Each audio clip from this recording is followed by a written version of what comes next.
Hey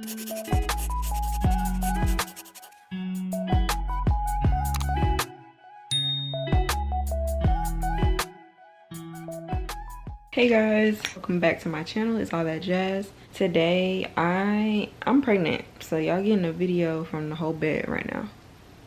Whole bed. This don't even go on first. Like, what am I really doing for real? But today I'm just bringing you an update video with y'all and talk about like what's been going on, the update with me, the kids, all of that. We have been enjoying things around us that are holiday-ish.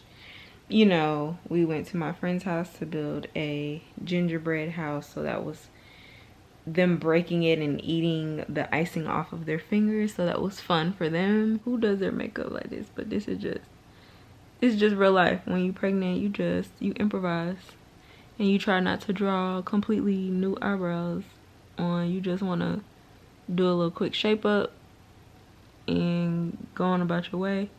I'm supposed to be going with my mom to grab lunch today. She like, Mom, it's time to eat again. And I'm like, girl, we just ate. Hold on, let me do these eyebrows and then I'm gonna be back. In front of me is just a bunch of towels and clothes and stuff that I need to get done, but I thought to just pop in and bring a video and give you guys like a quick life update. We have been doing potty training for them. Potty training has been going well, actually. I started off by giving them toys we already own incentive, like, okay, which one do you want to take with you to the potty? The hardest part was really getting them to stay on for a good amount of time, but my trick was like I would walk out the bathroom and be like, Mommy's gonna go check on the food, or Mommy's gotta go get this, or I have to go do this, I'll be right back, you know. And so then they're just like in their head like, okay, well, gotta wait for Mommy. And I feel like that was kind of like the trick that worked to keeping them on the potty. And then as far as like they finally started going in, honestly, it was like the second or third day. Been doing it on and off for the past, I would say 3 weeks now. It's been a minute. I've just been taking them honestly every 30 to 40 minute increments, just like going based off of if they recently had a drink or something to eat or whatever. In my brain, I'm just like, okay, once they eat, they got 20 minutes and then we're just gonna go to try to use the bathroom. We had a couple accidents in the beginning, definitely. I wouldn't say it was a whole bunch. When I first tried with a couple months ago, and that was a complete fail, I'm not gonna lie. And I was just like, no, we not. Cause they were like super fussy. You could tell they were just kind of like irritated, probably tired that day and just not feeling it. You know, some days, just like us as adults, they have great days, some days they don't. So that might have just been one of those days, and I was like, oh, we all overwhelmed, like, nah, we done. And so then I was like, okay, let me try again. When I tried again, basically doing the incentive of bringing them a toy and saying like, hey, you want to sit with this one on the potty, you know, and they like, okay, cool. My next incentive was playing their favorite song because they love music, so it's always Michael Jackson, Beat It, or Bruno Mars, Uptown Funk, and sometimes some other kids songs. I think that was like for them, and I'll sit on the edge of the tub while they're on the potty and kind of like chat with them. But at first they were not feeling it, and they were just kind of like, yeah, let's get down. And I just like try to keep their mind off the fact that they're sitting on the potty. And now they pretty much like are not as unwilling to go. Like, I'll tell them, okay guys, we got 10 more minutes to go to the potty, 5 more minutes to go to the potty. And sometimes if they absolutely don't have to go, they'll be like, no, I don't have to go potty. But I've made the mistake of being like, okay, you said you don't have to, and then 2 minutes later it's like an accident happens. So I'm like, look, we're just gonna go for a little bit, and then after we do that, let's go, you want to go play with this, like, or after we do that, just something that's exciting. Another thing I've done is they ride on my back, or like I'll pick them up and act like we're doing an airplane, or I will have them like walking on my feet to the bathroom, like just different ways of trying to get them to go and making it a fun thing. At first I was like, how do you make potty training fun? But all of these things just came to my mind, and I was just like, you know what, like, what are your kids like, what's fun to them, and made it a interesting thing to do. So now I would say they have definitely more dry diapers, even overnight dry diapers. It takes a lot of patience, especially with 2. You don't really see a lot of videos with like, oh, let's potty train the same kid at the same exact age and the same, like, not saying it's not being done, but you don't really see it. So I'm just like, how am I gonna do 2? Like, sometimes what will happen is one would be on the potty and the other one ends up having an accident, and I'm like, I could have 2 different potties because we have 2 bathrooms, but I know for sure, I knew like they're not gonna be in the other bathroom without me. So I'm like, we're just gonna have one that you sit on and put it on top of it. It's not the ones that you squat in, it's the one that like they walk up ish and put on top. I'll just insert a picture. And so that's something I'm very proud of as a mom. Another thing is we're past a certain point in our speech therapy. We're working on expressive and language, and now they're working on phonological sounds. So the speech therapist was saying they noticed that they might not say the end of a word, which is like instead of cat, they'll say cat or dog.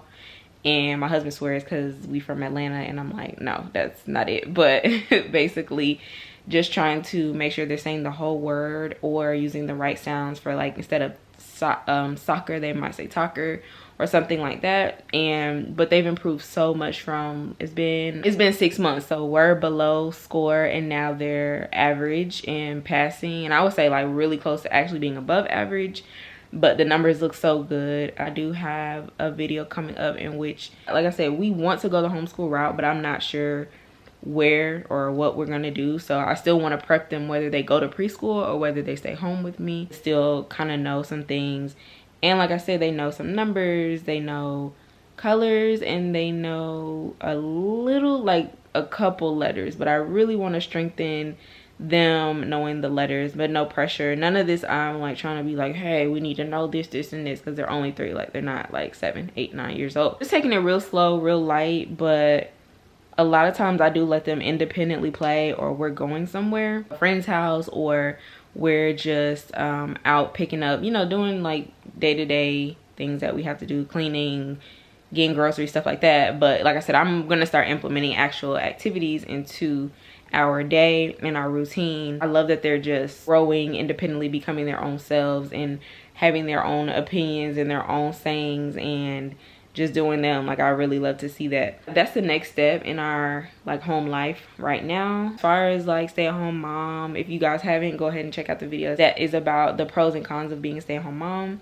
For me this year, I think I do want to do a little bit more implementing like teaching to our routine and learning. I think this year I definitely want to take things slow, like one goal at a time, one goal, instead of having like 60 goals in 1 month and stressing about it and being like, okay, what's next? I gotta do this in the cleaning goals, I gotta do this in the homeschool goal, or the schooling homeschool education goals. I have to do this as cooking. Like I'm just taking it one day at a time, especially going on like my 3rd child.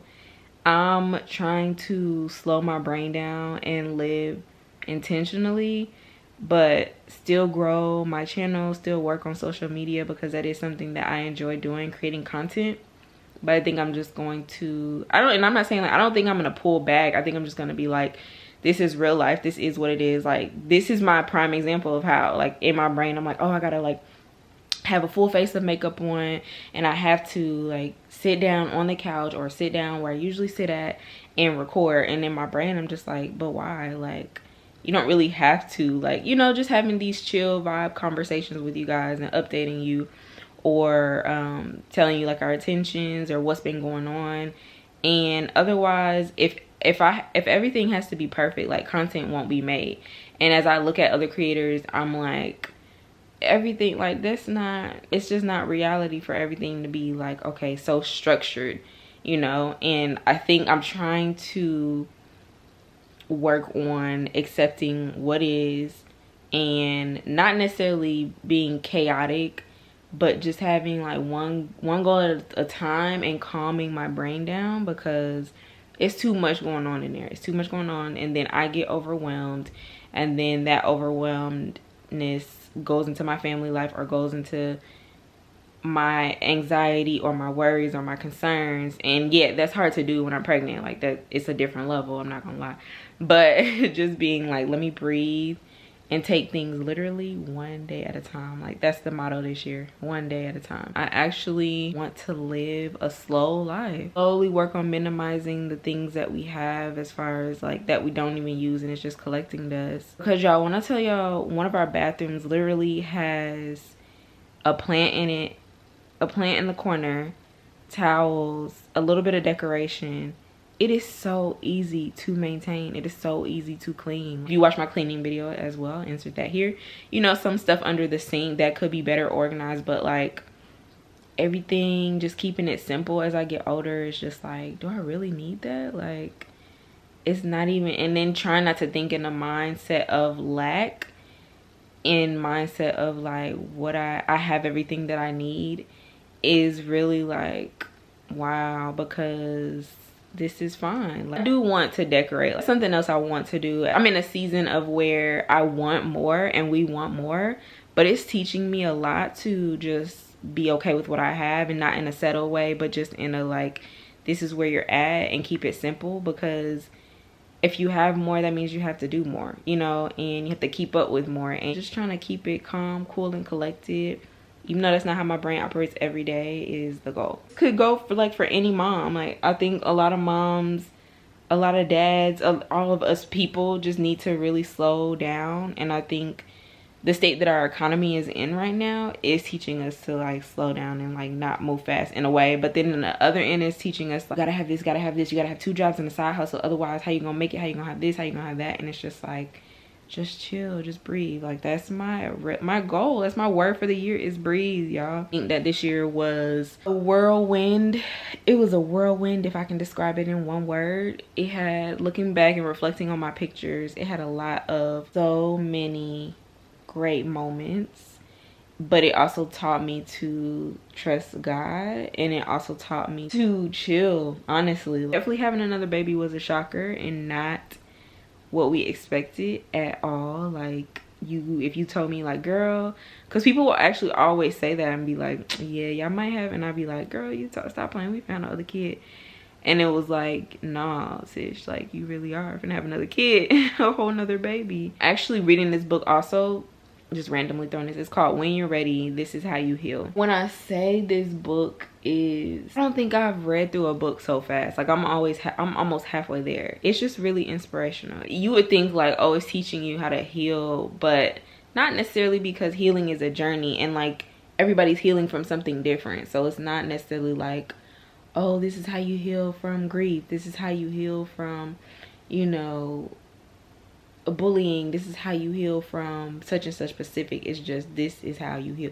And it's like how you should look at yourself, how you should look at others around you, and your perspective. I love the self-improvement books. I love those. I'm actually gonna link it below. But yeah, other than that, like I said, I'm in this second trimester. I could show y'all. This is where we at. And yeah, so we are officially be 6 months basically, like next week, literally pushing through. I do remember when I got to 6 months with the boys, I was like, okay, I'm done. Whenever y'all, you know, I know we got 3 more months, but who?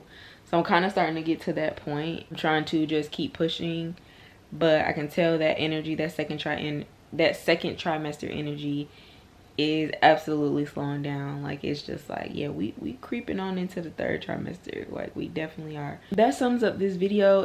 If you're really still here, you really love me, and I love you. And make sure you're subscribed. Make sure you comment below, what are some of your goals or things that you've reflected on for the year that you've learned. Comment that below, and like the video, and I will see you guys in the next one. Bye.